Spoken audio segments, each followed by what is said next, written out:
किसी का जूठा नहीं खाऊंगी, और सेवा के अतिरिक्त मैं एकांतवास करूंगी, मेरे समीप कोई नहीं आना चाहिए। स्वीकार कर लिया। अब राजा के सामने ही रानी बिक गई। अब पुत्र को अंचल पकड़कर मां के संग जाते देख करके पहले तो बहुत हटाया, जब नहीं हटा तब कुछ स्वर्ण मुद्राएं देकर पुत्र को भी साथ में खरीद लिया।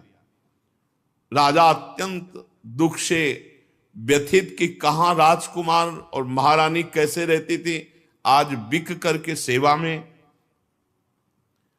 विश्वामित्र जी याद हमके राजा ने प्राप्त धन कि हमने पुत्र और पत्नी बेच दिया, ये लीजिए, तो उनका शेष पूरा कौन करेगा? कहा महाराज अभी मैं हूं ना, मैं अपने को आवाज लगाता हूं, कोई न कोई मिल ही जाएगा। तो उसी समय चांडाल खरीदने के लिए उपस्थित हुआ। विश्वामित्र जी की पूरी दक्षिणा दी। जब राजा को पता चला खरीदने वाला मेरे को चांडाल है, तो उन्होंने कहा विश्वामित्र जी आपकी शाप की अग्नि से जलकर मरना ठीक है, लेकिन इस चांडाल की अधीनता मैं स्वीकार नहीं कर सकता। विश्वामित्र जी समय खत्म हो रहा है, मुझे दक्षिणा चाहिए थी, वो मिल गई, अब तुमको चांडाल के अधीन होके रहना पड़ेगा।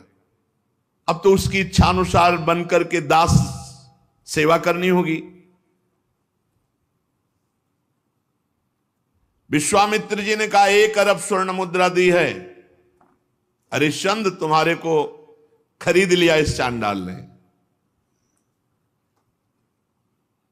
बड़ी विडंबना, चक्रवर्ती सम्राट चांडाल के अधीन। उन्होंने कहा स्मशान में पहरा दो। रात्रि में स्मशान के पहरा में काम में लगा दिया। अब और दिन रात लाठी लिए हुए मरघट में सौदा करने वालों से कर वसूल करते।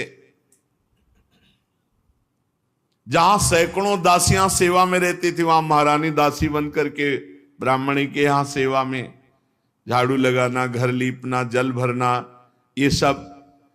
और राजकुमार रोहित को भी सेवा दी गई थी, पुष्प चयन करके लाओ। विश्वामित्र जी को इतने पे भी संतोष नहीं हुआ। चांडाल की आज्ञा से नादों में जल भरते थे और विश्वामित्र जी उन नादों को फोड़ देते।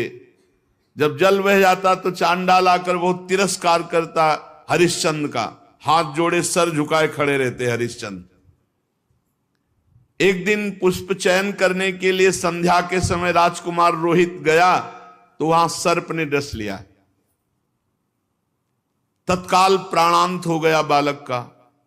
अब महारानी जिस पुत्र का मुख देखकर जीवित थी, वो पुत्र विधाता ने छीन लिया। दुख पे अपार दुख। रात्रि का घोर अंधकार, आकाश में मेघ आच्छन्न है। अकेली पुत्र के शव को लोग लेकर रोती हुई जा रही, वहां कोई साथ नहीं, कोई ब्राह्मणी साथ नहीं है। श्मशान में पहुंची। हरिश्चंद्र जी ने देखा, रे ये हालत हमारी पत्नी की धर्म के लिए, लेकिन मैं जब बिक चुका हूं तो अपने धर्म से नहीं हटूंगा। रानी विवश में ही रात में सौ लेकर श्मशान जब गई तो वहां बहुत जोर के रोती हुई हरिश्चंद्र से कहा कि तुम्हारा पुत्र पधार गया है, सर्प ने काट लिया है।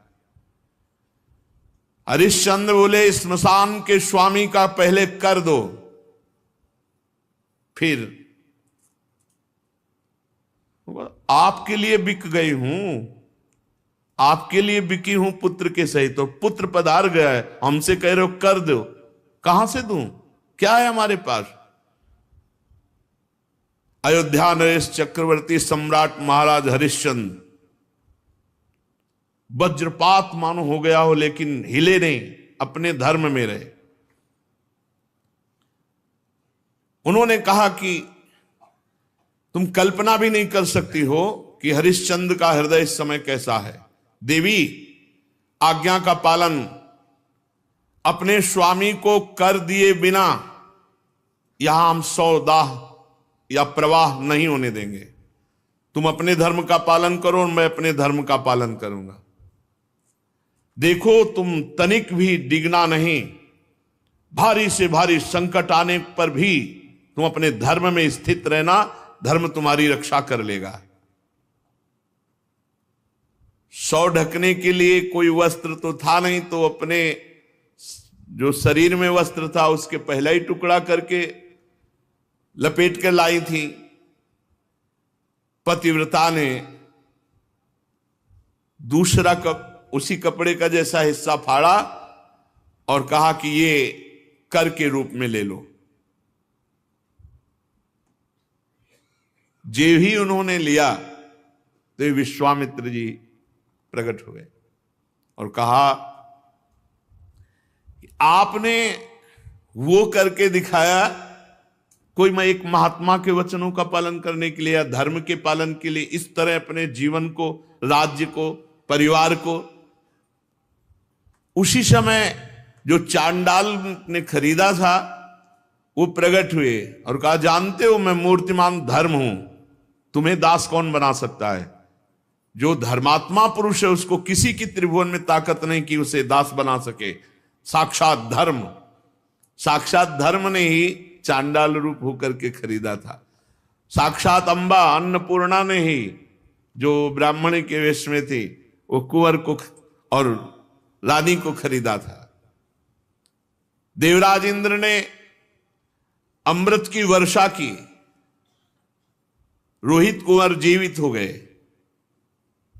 विश्वामित्र जी ने कहा ये अपनी चाबी पकड़ो और ये लगाम घोड़े की, जाओ तुम्हारी जय हो, तुम माया पर विजय प्राप्त कर चुके हो। देवराज ने कहा कि अब तुम्हें मृत्युलोक का राज्य करने की जरूरत नहीं, सशरीर स्वर्ग की यात्रा करो। हरिश्चंद्र ने कहा नहीं, मर्यादा है, धर्म कहता है तो पहले यहां हम तप के द्वारा शरीर छोड़ेंगे, फिर जो भगवान गति देंगे।